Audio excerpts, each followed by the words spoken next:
आज इस व्लॉग में मैं एक और सवाल को एड्रेस कर रही हूँ जो मुझे कमेंट्स में पूछा किसी ने कि क्या यूएसए में रहना सेफ़ है या नहीं। इसकी डिटेलिंग में तो बात करेंगे ही, लेकिन पहले मैं आपको इसका जवाब दे देती हूँ कि यूएसए में रहना बिल्कुल सेफ़ है। लेकिन जैसे हर कंट्री के अपने कुछ एरियाज़ के कुछ कुछ सेफ्टी कंसर्न्स होते हैं, ऐसे यहाँ पे भी बहुत सारी सिटीज़ एग्जिस्ट करती हैं जहाँ पे लोग सेफ्टी के बारे में ज़रूर कंसर्न रहते हैं। फॉर एग्ज़ाम्पल जैसे न्यूयॉर्क है, लॉस एंजलिस है, ये बहुत बड़े बड़े स्टेट्स और सिटीज़ माने गए हैं यूएसए में। तो लॉस एंजलिस में बहुत सारे सबअर्ब एरियाज़ जो हैं वो बहुत सेफ़ हैं। मैं लॉस एंजलिस के पास में ही रही हूँ कुछ 5 साल के लिए, तो हमारा एरिया एकदम बिल्कुल सेफ़। हमने कभी वहाँ कोई भी क्राइम, रेसिज़्म, डिस्क्रिमिनेशन ऐसा कुछ एनकाउंटर नहीं किया, और आसपास के एरियाज़ में जितने हमारे फ्रेंड्स भी रहते थे उनके अकॉर्डिंग भी वो एरियाज़ आसपास में लॉस एंजलिस के बिल्कुल सेफ़ थे।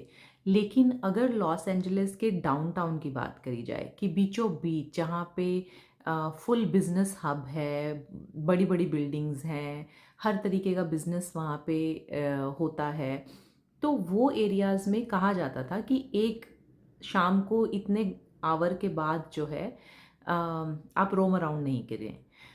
तो ऐसे ही न्यूयॉर्क में भी कि कुछ-कुछ एरियाज़ में स्पेशली यहाँ पे आप जितनी भी बड़ी सिटीज़ लेंगे तो डाउनटाउन एरिया में आपको कहा जाएगा कि 7 बजे के बाद या 8 बजे के बाद मत घूमिए क्योंकि चोरियाँ वग़ैरह होने का डर है ना? लेकिन ऐसी हर सिटी में जिस जिस भी सिटी में आप मूव हों, कुछ कुछ सबर्ब एरियाज़ हैं जहाँ पे क्राइम रेट बिल्कुल कम हैं और वो एरियाज़ बिल्कुल, बिल्कुल सेफ़ हैं। तो अगर मैरीलैंड की बात करें तो वहाँ बाल्टीमोर एक शहर है जहाँ कहा जाता है कि इतने समय के बाद 7 बजे के बाद जो है थोड़ा वो एरिया रिस्की हो जाता है।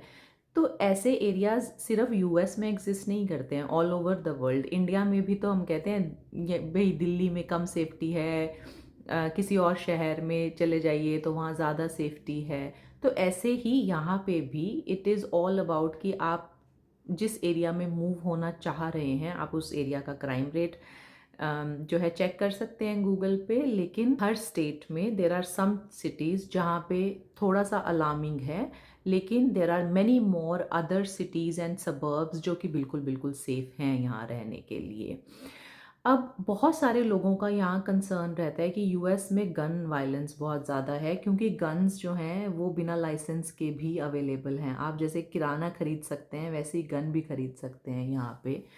तो कंसर्न ज़रूर है ये, एंड आई होप कि आने वाले समय में कुछ रूल्स जो हैं बनेंगे और ये इम्प्रूव होगा लॉग गन के रिलेटेड में। लेकिन इंसिडेंट्स ज़रूर हुए हैं, हमने बहुत सारे आप न्यूज़ में सुनते हैं कि किसी टीनेजर ने जो है गन उठाई और शूटिंग कर दी, और बहुत सारी और भी गन के रिलेटेड में इंसिडेंट्स आप सुनते हैं। लेकिन ऐसा नहीं है कि लोग सड़कों पे जो है गन लेके घूम रहे हैं and everyone is carrying gun.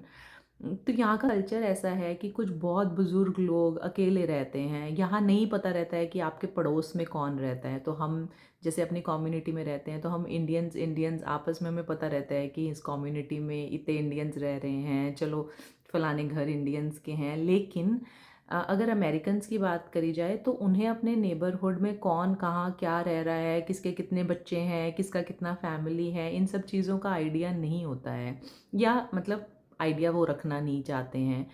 तो इन दैट केस वो अपने प्रोटेक्शन के लिए घरों में जो है गन रखते हैं।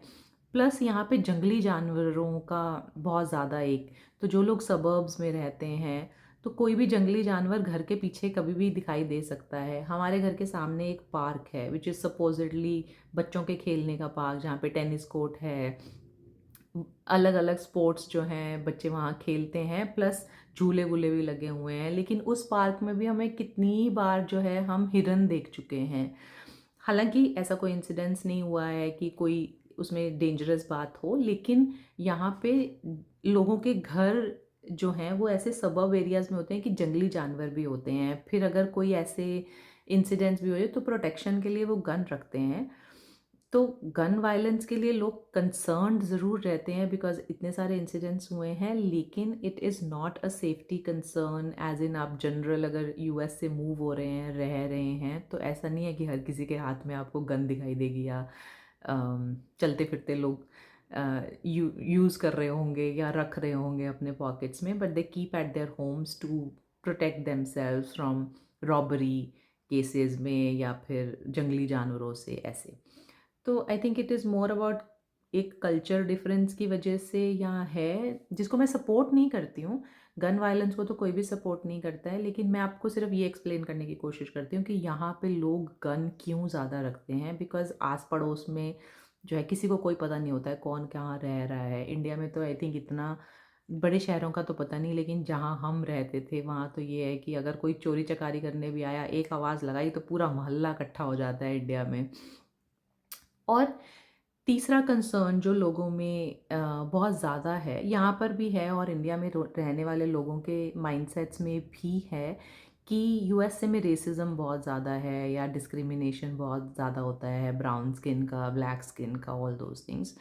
लेकिन ऑनेस्टली मैंने पर्सनली उतना ज़्यादा कुछ एक्सपीरियंस नहीं किया है पिछले 12 साल में, पर बहुत सारे लोग बताते हैं कि उनके साथ कुछ कुछ इंसिडेंसेस हुए हैं। बट बट आप मुझे ये बताइए कि इंडिया में अगर हम किसी फॉरेनर को देखते हैं, या वो छोड़िए, अगर नॉर्थ इंडिया में कोई साउथ इंडियन काम करने आ जाता है या नॉर्थ इंडियन साउथ इंडिया में जाके काम करता है, तो थोड़ा बहुत रेसिज्म तो वहाँ भी लोग फेस करते हैं। तो मैं यहाँ पे किसी को डिफेंड नहीं कर रही हूँ, लेकिन मुझे ऐसे लगता है कि हम अपने घर में अगर कुछ हो रहा है तो इट इज़ एक्सेप्टेबल, लेकिन बाहर किसी और के घर में हो रहा है तो उसको हम ज़्यादा हाइप दे देते हैं। ऑफ कोर्स हम यहाँ पे इमिग्रेंट्स हैं, तरमर जो हैं इमिग्रेंट्स ही रहेंगे, बिलोंगिंग वाली फीलिंग शायद नहीं आएगी, लेकिन उसके अलावा ये कंट्री बहुत कुछ देती है। तो कुछ लोग शायद ज़्यादा रेसिज्म का शिकार हुए होंगे तो उनके अपने एक्सपीरियंसेस होंगे, लेकिन मेरे ऐसे कुछ हॉरिबल एक्सपीरियंसेस नहीं रहे हैं, टच वुड। तो ऑल इन ऑल जो भी लोगों के कंसर्न्स हैं गन वायलेंस को लेके, रेसिज्म को लेके, या फिर इन जनरल भी, आई थिंक वो सारे कंसर्न्स को डील किया जा सकता है। आप बस एरिया जो है आप ध्यान में रखें, जिस एरिया में आप मूव होना चाह रहे हैं यूएस में, उसके बारे में अच्छे से पहले रिसर्च कर लें कि उस एरिया का कैसे क्या वर्क करता है और फिर मूव हो। Most of the areas in US से are very very safe to live. चलिए, आई होप आपको ये इन्फॉर्मेशन यूज़फुल लगी हो। Please like, share and subscribe. फिर से मिलेंगे किसी नए इन्फॉर्मेशन के साथ, तब तक के लिए stay happy, stay positive, stay very very healthy. Thank you for watching and listening. Bye bye.